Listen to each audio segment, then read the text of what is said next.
বাংলাদেশের সার্বভৌমত্ব রক্ষায় পাশে থাকবে চীন, একথা বলেছেন ঢাকায় নিযুক্ত চীনের রাষ্ট্রদূত ইয়াও ওয়েন।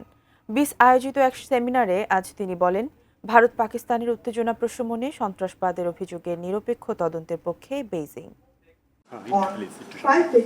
বাংলাদেশ চীন সম্পর্কের 50 বছর পূর্তি উপলক্ষে 20 কার্যালয়ে বৃহস্পতিবার সেমিনারে প্রধান অতিথি চীনের রাষ্ট্রদূত ইয়াও when.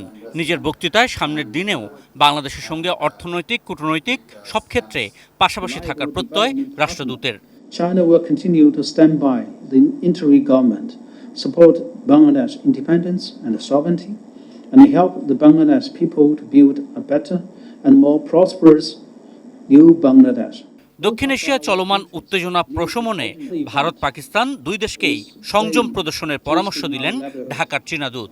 Tensions between India and Pakistan continue to escalate, so China opposed all forms of terrorism and call for an impartial investigation at early date.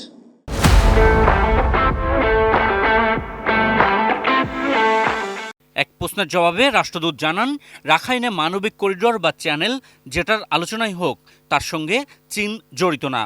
এ প্রসঙ্গে রাষ্ট্রদূত মিয়ানমার সহ সব দেশের সার্বভৌমত্ব এবং সীমানার ভেতরের অধিকারের প্রতি শ্রদ্ধাশীল থাকার কথা বলেন। Corridor issue, so-called humanitarian corridor, I should say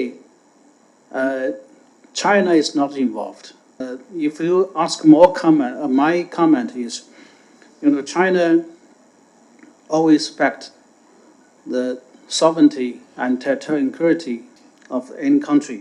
আলোচিত তিস্তা প্রকল্পের জন্য চীন প্রস্তুত জানিয়ে রাষ্ট্রদূত বলেন, বাংলাদেশ প্রস্তাব দিলে দ্রুতই কাজ শুরু করা যাবে।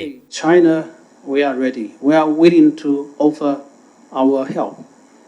But now it is up to Bangladesh to make the decision whether you want to move forward. Ashikur Rahman Apu, ATN news, Dhaka.